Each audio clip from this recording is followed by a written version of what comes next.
The Council of Worlds had established protocols for a reason. For 3,000 years, these sacred laws had governed interstellar conflict, ensuring that warfare remained civilized, predictable, and above all, survivable. No planet would be left uninhabitable. No species would face extinction.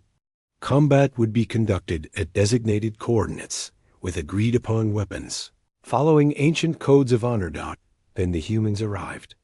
Admiral Rex Thompson stood on the bridge of the UES, relentless, watching the vast enemy fleet approach through the view screen. Behind him, Captain Maria Santos reviewed tactical displays, while Lieutenant Commander Jake Williams coordinated with the other human vessels. The Galactic Federation had made their ultimatum clear: surrender Earth or face the consequences of their barbaric expansion into forbidden sectors. "Sir, they're broadcasting the standard challenge protocols," Williams reported, his voice steady despite the magnitude of what they faced. "They want us to meet them at the neutral zone coordinates for formal engagement." Thompson's weathered face showed no emotion. He had spent 40 years in Earth's military, fighting in conflicts that would have driven most galactic species to madness. The Federation citizens lived on garden worlds where the most dangerous predator was roughly equivalent to a house cat. They had never faced true adversity, never been forged in the crucible of survival that was humanity's home planet. "Negative, Lieutenant Commander.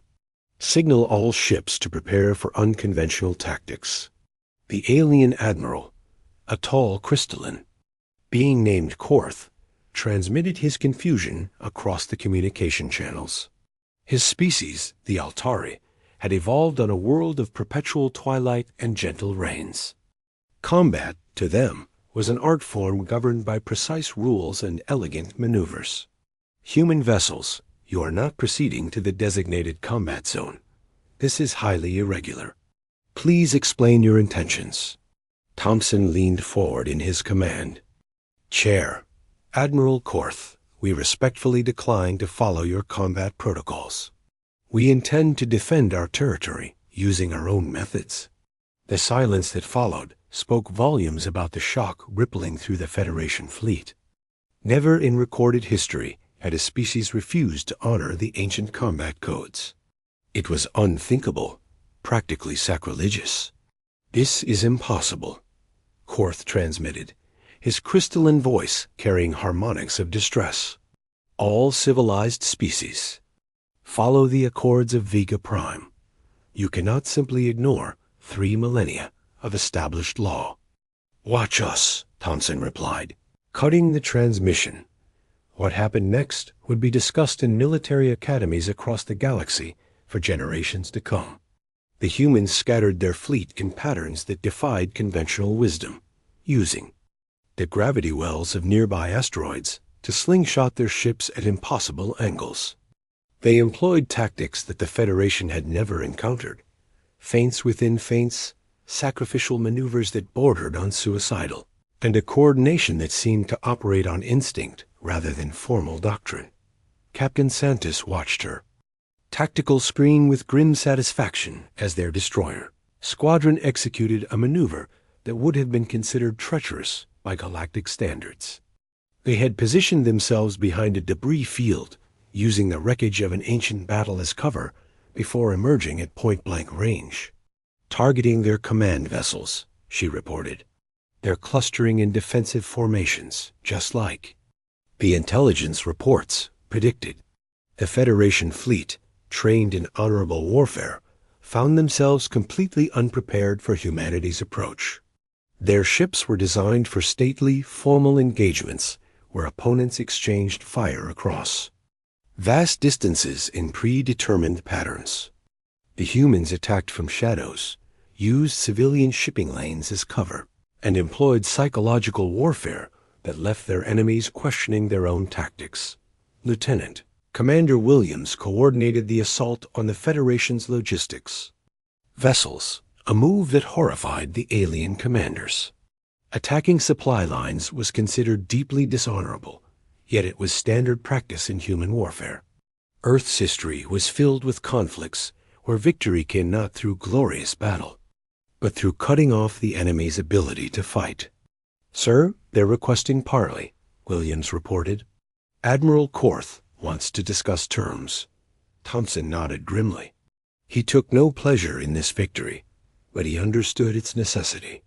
Humanity had been pushed to this point by species who viewed them as primitive and dangerous.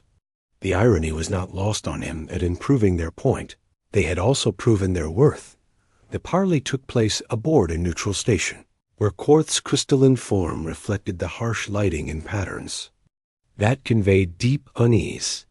Other Federation representatives, including the insectoid Vex and the amphibious Glorin, maintained respectful distances from the human delegation. "Your methods are unprecedented," Korth began, his voice carrying undertones of what might have been fear. "We have never encountered a species that fights without honor, without regard for the sanctity of combat protocols." Thompson leaned back in his chair, studying the alien faces around him. "Admiral, your protocols assume that all species evolved under similar conditions. Humanity came from a world where survival meant adapting to any circumstance, using any advantage, and never giving up. What you call dishonor, we call survival." The silence stretched uncomfortably before Korth spoke again. "The Council will need to reconsider many things. Your species has shown that the old ways may not be ... universal."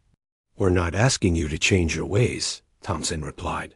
"We're asking you to accept that our ways are different, and that different doesn't mean wrong.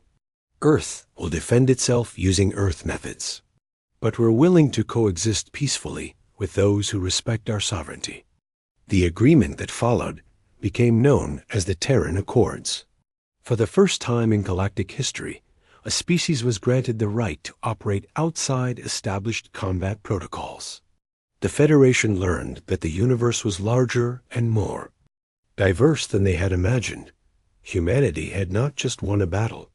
They had fundamentally changed how the galaxy viewed warfare, honor, and the nature of civilization itself. The Deathworlders had broken the rules, and in doing so, had written new ones.